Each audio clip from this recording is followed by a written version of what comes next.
Hello guys, तो आप सबका तहे दिल से स्वागत है मेरे चैनल डियर हर्षा में। तो आज की ये latest video public administration in India semester 4 के हमारे ऐसे इंपॉर्टेंट क्वेश्चन जो आपके एग्ज़ाम में आने के फुल चांसेस है अगर आपने इन क्वेश्चन की प्रैक्टिस कर ली तो पहला क्वेश्चन ये बीए ऑनर्स पॉलिटिकल ऑनर्स का सब्जेक्ट है, बीए ऑनर्स पॉल साइंस का, जो हमारे सेमेस्टर 4 में। तो उनका पहला क्वेश्चन जो बनेगा वो बनेगा, इंग्लिश वाले ऊपर देखेंगे और हिंदी वाले नीचे। देखें, आपका पहला क्वेश्चन बनेगा, भारत में स्वतंत्र सिविल सेवाओं के ऊपर औपनिवेशिक विरासत के प्रभावों की चर्चा कीजिए। तो ये बहुत इंपॉर्टेंट है पहला क्वेश्चन, इसको प्रैक्टिस ज़रूर कर देना। सेकंड क्वेश्चन है आपका, भारत में सिविल सेवाओं में नियुक्त और परीक्षण की प्रक्रियाओं का परीक्षण कीजिए। थर्ड क्वेश्चन आपका क्या बनेगा? थर्ड क्वेश्चन आपका बनेगा, 73वां संविधान संशोधन अधिनियम के विशेष संदर्भ में पंचायती राज की विकास विशेषताओं का वर्णन कीजिए। तो ये थर्ड क्वेश्चन आपका इम्पॉर्टेंट है। फोर्थ क्वेश्चन देख सकते हैं आप, भारत में अपनाए गए प्रमुख प्रशासनिक सुधारों की संक्षिप्त रूपरेखा दीजिए। तो इम्पॉर्टेंट है, बजट से थर्ड क्वेश्चन बन सकता है। फिफ्थ क्वेश्चन आपका बजट वाला प्लीज़ पढ़ के जाना है, ये बहुत इंपॉर्टेंट यूनिट है। भारत में बजट निर्माण की प्रक्रिया में वित्त मंत्रालय की भूमिका का परीक्षण कीजिए। तो ऐसे घुमा फिरा के ऐसे क्वेश्चन आपके एग्जाम में पूछे जाएंगे। अगला क्वेश्चन है हमारा, भारत में शहरी स्थानीय स्वशासन पर 74वें संविधान संशोधन अधिनियम के प्रभाव का विश्लेषण कीजिए। तो ये सिक्स क्वेश्चन है। सेवन्थ क्वेश्चन आपका ई गवर्नेंस से आ सकता है, इम्पोर्टेंट है। ई गवर्नेंस नागरिकों और प्रशासन के बीच इंटरफेरेंस को कैसे सुगम बनाता है? अपने उत्तरों को उदाहरण सहित विस्तृत कीजिए। इम्पोर्टेंट क्वेश्चन 8वें में हम आपसे पूछा जा सकता है कि राइट टू एजुकेशन एक्ट के बारे में, यानी कि शिक्षा का अधिकार का अधिनियम का संचय में परीक्षण कीजिए कि शिक्षा का अधिकार होता क्या है, ये सब बताना है आपको। 9th क्वेश्चन आपका लैंगिक दुविधाओं के ऊपर होने वाला है। 9th क्वेश्चन जो कि लैंगिक दुविधाओं के संदर्भ में प्रशासन में नारीवादी दृष्टिकोण की संक्षेप में चर्चा कीजिए। तो इम्पोर्टेंट है। 10वां क्वेश्चन आप देख सकते हैं, भारत में स्वतंत्रता और सिविल सेवाओं औपनिवेशिक विरासत के तत्वों की चर्चा कीजिए। 11th क्वेश्चन आप देखते हैं, भारत में सिविल सेवाओं के संबंधित प्रमुख संवैधानिक प्रावधानों की विस्तार से वर्णन कीजिए। 12th क्वेश्चन है आपका, लोकतांत्रिक विकेंद्रीकरण के इस विशेष संदर्भ में भारत में पंचायती राज संस्थानों की कार्यप्रणाली आलोचनात्मक परीक्षण कीजिए। 13th क्वेश्चन है आपका, भारत में प्रशासनिक सुधारों के लिए किए गए प्रमुख पहलुओं पर एक निबंध लिखिए। 14वां क्वेश्चन है आपका, भारत में बजट निर्माण, तो ये इंपॉर्टेंट यूनिट है, इसे अच्छी तरीके से पढ़ लेना, कि में वित्त मंत्रालय की भूमिका का परीक्षण कीजिए। 15 क्वेश्चन है आपका, स्थायी और राजनीतिक कार्यपालिका के बीच अंतर स्पष्ट कीजिए। 16 आपका, ई गवर्नेंस की अवधारणाओं, ये इंपॉर्टेंट है, वेरी इंपॉर्टेंट, और इसके लाभों का संचय में विवरण कीजिए। 7th क्वेश्चन आपका डिजिटल इंडियन मिशन से आ सकता है, डिजिटल इंडियन मिशन पर एक निबंध लिखिए। 18वां है आपका, write an essay important of ethics in administration, यानी कि प्रशासन में नैतिकता का एक महत्व पर एक निबंध लिखिए। और आपका और भी क्वेश्चन मैं आपको डिस्कस करने वाला हूँ इस वीडियो में, तो पूरी वीडियो देखना। अगला क्वेश्चन है, ब्रिटिश भारत में सिविल सेवाओं की संरचना किस प्रकार की रही है और उनकी पदोन्नतियाँ शर्तें क्या रही है? अगला क्वेश्चन, भारतीय प्रशासन एवं कैबिनेट सचिवालय की भूमिका बताइए। अगला है आपका, 73वें संशोधन के बाद भारत विकेंद्रीकरण की अवधारणा को परिभाषित कीजिए। नेक्स्ट क्वेश्चन है, पंचायत राज की प्रमुख समस्याएं क्या है, उनका समाधान किस प्रकार हो सकता है, सुझाव दीजिए।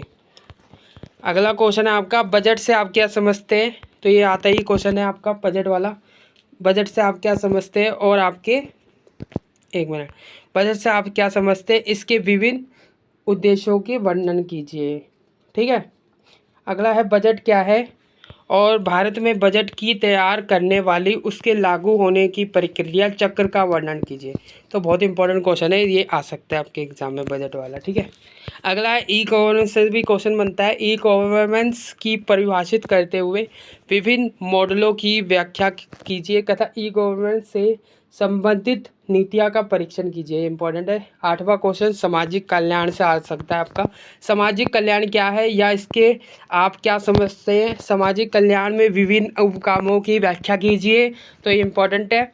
भारत में शिक्षा के अधिकार की व्याख्या कीजिए तथा राष्ट्रीय शिक्षा नीति 1986 की आलोचनात्मक मूल्यांकन कीजिए। तो ये इंपॉर्टेंट है। सूचना का अधिकार से क्वेश्चन बनेगा 2005 का समालोचनात्मक परीक्षण कीजिए। ठीक है, नेक्स्ट क्वेश्चन क्या है? लोकपाल से आपका क्वेश्चन बनेगा, लोकपाल क्या है? तो इम्पॉर्टेंट है, बहुत इंपॉर्टेंट क्वेश्चन है जो मैं आपको इस वीडियो में बता रहा हूँ। ये इसमें से आपको 6 से 7 क्वेश्चन आपके एग्जाम में देखने को मिलने वाले हैं।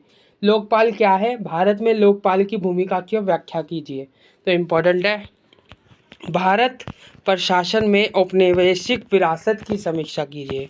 तो ये इंपॉर्टेंट क्वेश्चन है। अब देख लेते हैं लास्ट के शॉर्ट नोट, जो लास्ट ही बचे। तो क्या क्या शॉर्ट नोट आपके पूछे जा सकते हैं, तो सारे क्वेश्चन को आप अच्छी तरीके से देखेंगे। सबसे पहले सिटीजन चार्टेचर, तो ये इंपॉर्टेंट है, इससे शॉर्ट नोट में आपका आ सकता है।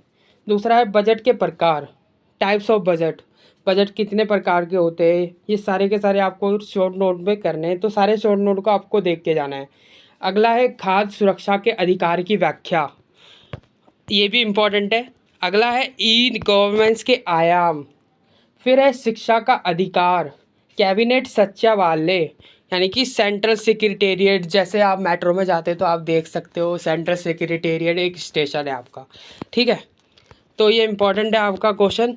अगला क्या है? शून्य आधारित बजट, तो ये भी बहुत इंपॉर्टेंट है, ये आता ही आता है आपके। ठीक है, ये जितने भी शॉर्ट नोट बता रहा हूँ काफ़ी इंपॉर्टेंट है आपके, जो आपके एग्ज़ाम में पूछे जा सकते हैं, लॉन्ग में या शॉर्ट में। शॉर्ट में तो पूरे चांसेस है आपके पूछे जा सकते हैं। तो प्लीज़ इसे प्रिपेयर करके जाना, क्योंकि ये काफ़ी इंपॉर्टेंट क्वेश्चन है। इसमें से आपको मोस्टली बहुत सारे क्वेश्चन आपको देखने को मिलेंगे आपके एग्ज़ाम में। अगला देख सकते हैं शून्य आधारित बजट के बाद राष्ट्रीय स्वास्थ्य मिशन यानी कि नेशनल एंड हेल्थ मिशन। तो ये भी काफ़ी इंपॉर्टेंट है। इसमें से आपको काफ़ी, मुझे लग रहा है 8 के 8 सारे क्वेश्चन आपको इसमें से देखने को मिल सकते हैं। यानी कि आपके एग्ज़ाम में 8 क्वेश्चन तो कम बनते ही बनते हैं। तो आपको कम से कम आपको 10 या 8 क्वेश्चन आपको एग्ज़ाम में इसमें देखने को मिल जाएंगे आपको सारे। तो बहुत इंपॉर्टेंट क्वेश्चन है, काफ़ी इंपॉर्टेंट क्वेश्चन मैंने आज की वीडियो में डिस्कस करे। और पब्लिक एडमिनिस्ट्रेशन में अगर आपने कुछ नहीं पढ़ा है तो काफ़ी इन क्वेश्चन की प्रैक्टिस कर लेंगे आप। जैसे कि आपका ये शॉर्ट नोट्स हो गया, आपका लोकपाल वाला क्वेश्चन हो गया, आपका शून्य आधारित बजट हो गया, ये हो गया शिक्षा अधिकार, सामाजिक कल्याण, ई गवर्नेंस बजट क्या होता है। तो ये बजट वाली यूनिट बहुत इंपॉर्टेंट है, ई गवर्नेंस भी। तो अगर आपने इन क्वेश्चन की यूनिट को भी कर लिया तो प्लीज़ आपके अच्छे हाईएस्ट स्कोर आ सकते हैं इस सब्जेक्ट में, क्योंकि बहुत आसान सब्जेक्ट है, काफ़ी हार्ड नहीं है और बहुत इजी सब्जेक्ट है पब्लिक एडमिनिस्ट्रेशन इंडिया। अगर आपने इन्हें अच्छी तरीके से समझ लिया तो आप अच्छी तरीके से इसमें मार्क्स ला सकते हैं। क्योंकि आपको ज़्यादा नहीं पढ़ना, आपको बस एक चैप्टर को अच्छी तरीके से कवर अप कर लेना है। जैसे कि 3 चैप्टर है, अगर आपने फर्स्ट यूनिट को कर रहे हो तो प्लीज़ अच्छे तरीके से कवर अप कर लेना, और अगर आप थर्ड यूनिट को कर रहे हो तो उसे भी अच्छी तरीके से कवर अप कर लेना। क्योंकि ये क्वेश्चन मैंने सारी यूनिट से ले रखे आपके फर्स्ट से लेके 6 तक, तो जितने भी इम्पोर्टेंट है तो सारे के सारे ये इम्पोर्टेंट क्वेश्चन मैंने आपसे बनाए आपके लिए, जो आप अपने एग्ज़ाम में अच्छे मार्क्स और हाईएस्ट स्कोर ला पाओगे इन इम्पोर्टेंट क्वेश्चन को करके के बाद। क्योंकि ये काफ़ी इंपॉर्टेंट क्वेश्चन है जिसके आपके एग्ज़ाम में 100% पूछा जा सकता है। तो 100% यही क्वेश्चन आएंगे आपके एग्ज़ाम में, इससे बाहर आपको कुछ एक भी देखने को नहीं मिलेगा। इससे बाहर काफ़ी इंपॉर्टेंट क्वेश्चन है। अगर आपने इन क्वेश्चन की प्रैक्टिस कर ली तो आपका पेपर बहुत फंटास्टिक जाएगा, अच्छा जाएगा, और आप खुद ही बोलेंगे कि पेपर बहुत फंटास्टिक है। तो thanks for watching this video. अगर आप वीडियो वैल्यूएबल लगी होगी तो प्लीज़ लाइक ज़रूर कर देना और ज़्यादा से ज़्यादा सब्सक्राइब कर देना चैनल को, जिससे आपको ऐसी इंपॉर्टेंट क्वेश्चन मिलते रहे। तो लाइक ज़रूर करना वीडियो को, अपने दोस्तों को भी शेयर करना। ये important question BA honours political science semester 4। Thanks for watching this video.